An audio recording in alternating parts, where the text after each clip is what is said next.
कहानी की शुरुआत में हमें साइबेरिया की एक जेल दिखाई जाती है जहां बहुत सारे जर्मन फौजियों को कड़कड़ाती ठंड में लाइन में खड़ा किया गया था। दरअसल जब वर्ल्ड वॉर 2 खत्म हुआ तो रूस ने ढेर सारे जर्मन फौजियों को बंदी बना लिया था। उन्हें कोयले की खदानों में दिन रात भारी काम करवाया जाता था। यूं तो इस जेल की सुरक्षा कुछ खास टाइट नहीं थी, लेकिन फिर भी कोई भी कैदी भागने की हिम्मत नहीं जुटा पाता था, क्योंकि इस जेल के चारों तरफ सिर्फ जमा देने वाली बर्फ ही बर्फ थी। ये जेल किसी भी इंसानी गाँव से पूरे 18,000 किलोमीटर दूर थी। अगर कोई भाग भी जाता तो साइबेरिया की कड़ाके की ठंड उसे जिंदा नहीं छोड़ती थी। जेल बर्फ के इस विशाल मैदान के बीचों बीच बनी थी, इसलिए भागने का ख्याल भी किसी के दिमाग में नहीं आता था। लेकिन इन बंदियों में एक शख्स ऐसा भी था जिसका दिमाग बहुत तेज चलता था। वो अपनी बीवी और बेटी से मिलने को बेताब था। उसका नाम था ह्यूबर्ट ब्रिंकफोर्ड। उसे इस जेल में 25 साल की सजा सुनाई गई थी और वो नहीं चाहता था कि उसकी जिंदगी का आधा हिस्सा यहीं कट कर रह जाए। इसलिए ह्यूबर्ट किसी भी हाल में इस जेल से फरार होना चाहता था। किस्मत से एक दिन उसे ये मौका मिल ही गया। वो एक कोयले की मालगाड़ी में छुपकर किसी तरह इस जेल से निकल भागा। बाहर निकला तो खुले आसमान में तारों को देखकर उसकी खुशी का ठिकाना नहीं रहा, मगर उसे नहीं पता था कि उसकी ये खुशी ज्यादा देर की नहीं थी। थोड़ी ही दूर जाने के बाद मालगाड़ी अचानक रुक गई। ह्यूबर्ट ने बाहर झांका तो उसने देखा कि एक रूसी सैनिक बंदूक ताने उसके सामने खड़ा था। बदकिस्मती से वो पकड़ा गया। जेल से भागने की सजा में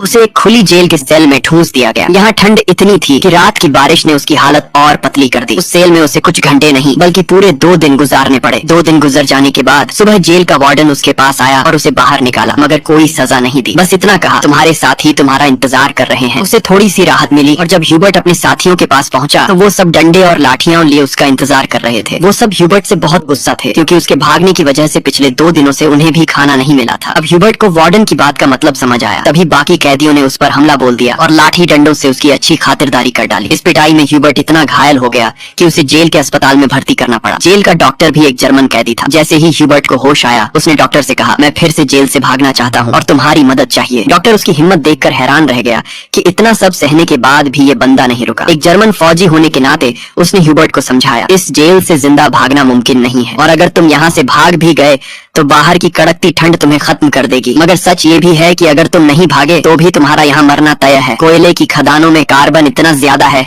कि वो हवा के साथ तुम्हारे शरीर में घुस चुका है और कैंसर जैसी खतरनाक बीमारियां तुम्हें हो सकती हैं। इसलिए डॉक्टर ने कहा, तुम्हें एक आखिरी बार भागने की कोशिश जरूर करनी चाहिए। फिर उसने अपने सारे गर्म कपड़े, बर्फीले जूते और जरूरी सामान ह्यूबर्ट को दे दिया। साथ ही बताया कि उसे रेलवे लाइन के पास खाना छुपा हुआ मिल जाएगा। इतना ही नहीं, उसने ह्यूबर्ट को एक बंदूक भी दी ताकि वो अपनी हिफाजत कर सके। दरअसल डॉक्टर ने ही ये सब खाना, बंदूक, गर्म कपड़े आदि जमा किए थे, क्योंकि वो खुद भी इस नरक से भागना चाहता था। मगर हाल ही में उसे पता चला था कि उसे कैंसर है और उसके पास 1 महीने से ज्यादा वक्त नहीं बचा है। इसलिए उसने ह्यूबर्ट की मदद करने की सोची। उसने ह्यूबर्ट को एक लंच बॉक्स थमाया और कहा, अगर तुम जिंदा बच गए तो मेरी फैमिली तक ये लंच बॉक्स पहुंचा देना और कहना कि मैं अब इस दुनिया में नहीं हूँ। रात के अंधेरे में ह्यूबर्ट फिर से फरार हो गया। इस बार उसने मालगाड़ी की बजाय पैदल चलने का फैसला किया। वो रात भर चलता रहा और सुबह भी नहीं रुका, क्योंकि उसे डर था कि रूसी सैनिक उसे पकड़ न ले। सुबह जब वार्डन को खबर मिली कि ह्यूबर्ट फिर से भाग निकला है तो वो सीधा डॉक्टर के पास पहुंचा, मगर तब तक डॉक्टर अपनी जान ले चुका था, क्योंकि उसे पता था कि ह्यूबर्ट के भागने की खबर सुनकर वार्डन उसे बहुत तड़पाएगा। इसके बाद वार्डन ने कई रूसी सैनिकों को ह्यूबर्ट की खोज में भेजा और उसे जिंदा पकड़ने का हुक्म दिया। मगर कई दिनों की तलाश के बाद भी ह्यूबर्ट का कोई सुराग नहीं मिला। उसकी किस्मत अच्छी थी कि बर्फबारी की वजह से उसके पैरों के निशान मिटते जा रहे थे, जिससे उसे ढूंढना और मुश्किल हो गया। सबको लगने लगा कि ह्यूबर्ट इस ठंड में मर चुका होगा, लेकिन वार्डन हार मानने को तैयार नहीं था। वो जानता था कि ह्यूबर्ट बहुत मजबूत है और आसानी से टूटेगा नहीं, इसलिए उसने खोज जारी रखने का आदेश दिया। उधर ह्यूबर्ट पूरे जोश के साथ बर्फीले तूफान को चीरता हुआ आगे बढ़ रहा था। जेल से भागे 9 दिन बाद उसे कुत्तों के भौंकने की आवाज सुनाई दी। उसने पीछे देखा तो एक स्लेज उसकी तरफ आ रही थी। वो भागने की सोच ही रहा था कि स्लेज उसके पास से गुजर गई। तभी उसकी आंख खुली और उसे पता चला कि ये सब सपना था। दरअसल वो 9 दिनों से पैदल चल रहा था और उसका खाना खत्म हो चुका था। भूख और थकान ने उसे तोड़ दिया था, मगर वो रुका नहीं और जैसे तैसे आगे बढ़ता रहा। कुछ दिन बाद उसका शरीर भी साथ छोड़ने लगा और वो भूख से बेहोश हो गया। कुछ घंटों बाद जब होश आया तो उसे एक अजीब सी आवाज सुनाई दी। उसने देखा कि एक सील थी। ये देखकर उसकी आंखें चमक उठी। उसने फौरन बंदूक निकाली और निशाना लगाने की कोशिश की, मगर कमजोरी की वजह से निशाना चूक गया और सील भागने लगी। ह्यूबर्ट, जिसे कई दिनों बाद जिंदा रहने की उम्मीद मिली थी, वो ये मौका नहीं गंवाना चाहता था। वो सील के पीछे दौड़ा, मगर दौड़ते वक्त बर्फ टूट गई और वो पानी में गिर गया। इससे उसके पैर में चोट लग गई। फिर भी उसने हिम्मत नहीं हारी और सील का पीछा किया। जैसे ही वो गोली चलाने वाला था, सील एक चट्टान के पीछे छुप गई। ह्यूबर्ट और आगे बढ़ा, सील को फिर से देखा और आखिरी गोली चलाई। किस्मत से गोली सील को लगी। ये देखकर ह्यूबर्ट खुशी से उछल पड़ा, क्योंकि अब उसे सफर में खाने की फिक्र नहीं थी। कई दिनों बाद उसने पेट भरकर खाना खाया, थोड़ा सुस्ताया और फिर सफर शुरू कर दिया। इस लंबे सफर में ह्यूबर्ट बिल्कुल अकेला था। चारों तरफ बर्फ के सिवा कुछ नहीं था। ऐसे माहौल में उसका दिमाग खराब खराब हो सकता था, इसीलिए वो खुद से बातें करता, अच्छी अच्छी बातें सोचकर खुद को हौसला देता। साथ ही वो हमेशा कंपास देखता ताकि बर्फीली वादी में रास्ता न भटक जाए। दिन बीतते गए और 2 महीने लगातार चलने के बाद उसे बर्फीले मैदान में एक छोटा सा पेड़ दिखा। उस पेड़ को देखकर वो इतना खुश हुआ जैसे उसे कोई खजाना मिल गया। वो दौड़कर उस पेड़ को गले लगा लेता है। दरअसल ये पेड़ इस बात का सबूत था कि 2 महीने चलने के बाद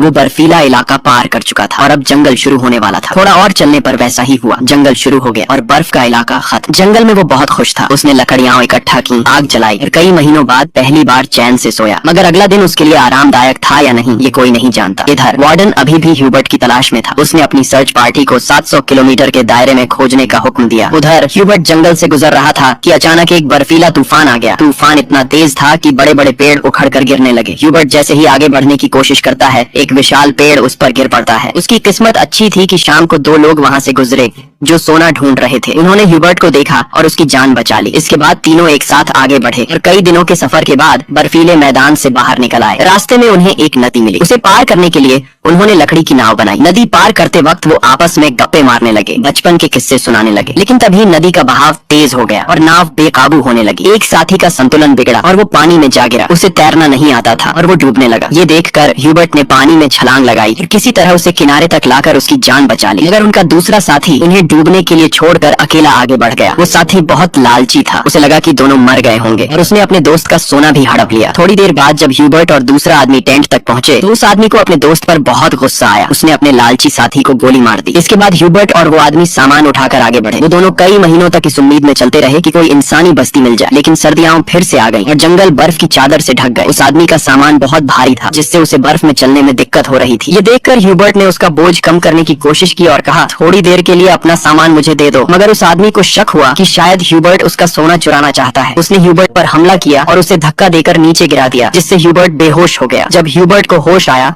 तो उसने देखा कि भेड़ियों का एक झुंड उसकी ओर आ रहा था। अपनी जान बचाने के लिए वो एक पेड़ पर चढ़ने लगा, लेकिन चढ़ते वक्त एक भेड़िया उसका पैर पकड़ लेता है। पेड़ कमजोर था और बीच से टूट गया, जिससे ह्यूबर्ट नीचे गिर पड़ा। उसे लगा कि अब उसकी मौत पक्की है। तभी गोली चलने की आवाज आई। ह्यूबर्ट ने आंखें खोली तो देखा कि कुछ भेड़िए मर चुके थे और बाकी भाग गए थे। दरअसल इलाके के शिकारियों ने उसकी जान बचाई थी। वो उसे अपने गाँव ले गए जहाँ लोगों ने उसका इलाज किया। सालों की मेहनत के बाद ह्यूबर्ट आखिरकार एक इंसानी बस्ती तक पहुँच गया था। लोगों को देखकर वो बहुत खुश हुआ। कई दिन तक वो गाँव में रुका और लोगों ने उसकी खूब खातिरदारी की। एक दिन गांव में एक चिट्ठी आई जो वार्डन की थी। उसमें लिखा था कि एक जर्मन सैनिक उनकी जेल से फरार हो गया है और अगर किसी ने उसे पनाह दी तो वो गद्दार कहलाएगा। मजबूरी में ह्यूबर्ट को गांव छोड़ना पड़ा, वरना वार्डन गांव वालों को भी सजा देता। जाने से पहले गांव वालों ने उसे खाने पीने का सामान और एक शिकारी कुत्ता दिया। अब इस लंबे सफर में ह्यूबर्ट का एक साथी बन गया था, जिससे उसे अकेलापन नहीं महसूस हो रहा था। वो दोनों कई दिन चलते रहे। रास्ते में एक लकड़ी की फैक्ट्री दिखी और कुत्ता खाने की तलाश में वहाँ दौड़ गया। ह्यूबर्ट अपने कुत्ते को बचाने के लिए फैक्ट्री में गया। वहाँ के मजदूरों ने उसे पहचान लिया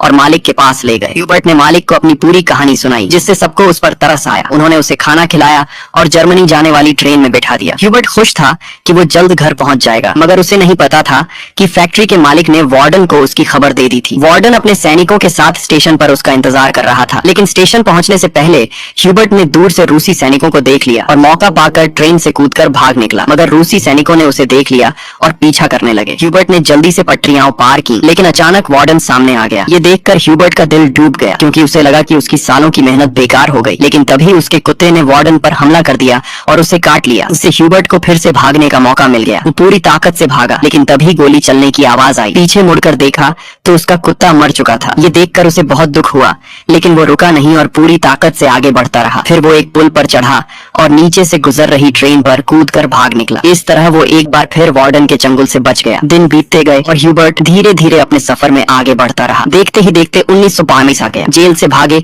उसे 7 साल हो चुके थे। वो सेंट्रल एशिया में था और एक गांव के मेले में इधर उधर घूम रहा था। मेले में उसने तरह तरह की खाने की चीजें देखी। उसका मन तो खाने को कर रहा था, लेकिन जेब में एक पाई भी नहीं थी। वो दिल पर पत्थर रखकर आगे बढ़ गया। मेले में एक जासूस जैसा आदमी था जिसने ये सब देख लिया। ह्यूबर्ट एक चर्च में गया और वो आदमी उसका पीछा करते हुए वहाँ पहुँच गया। दरअसल वो आदमी भी कभी कैदी था, इसलिए उसने ह्यूबर्ट को पुलिस के हवाले नहीं किया और उसकी मदद करने की कोशिश की। वो ह्यूबर्ट को अपने घर ले गया। जहाँ ह्यूबर्ट ने कई साल बाद शेव की और अपने पुराने रूप में वापस आया। फिर उस आदमी ने ह्यूबर्ट को एक नया पासपोर्ट दिया ताकि वो रूस की सीमा पार करके जर्मनी पहुंच सके। ह्यूबर्ट उसकी मदद से बहुत खुश हुआ। जाने से पहले उसने उसका शुक्रिया अदा किया और रूस जर्मनी की सीमा की ओर निकल पड़ा। कुछ हफ्तों बाद ह्यूबर्ट सीमा तक पहुंच गया। उसने वहां मौजूद रूसी सैनिक को अपना पासपोर्ट दिखाया। उसे डर था कि कहीं सैनिक उसे पहचान न ले या उसका जाली पासपोर्ट पकड़ा न जाए, मगर किस्मत से ऐसा कुछ नहीं हुआ और सैनिक ने उसे सीमा पार करने की इजाजत दे दी। ये देखकर ह्यूबर्ट इतना खुश हुआ कि वो अपनी हंसी नहीं रोक पाया। आखिरकार वो उस पुल पर पहुंच गया जिसे पार करते ही वो जर्मनी में होगा। लेकिन आधे रास्ते में एक तेज रोशनी उसकी आंखों पर पड़ी। जब उसने आंखें खोली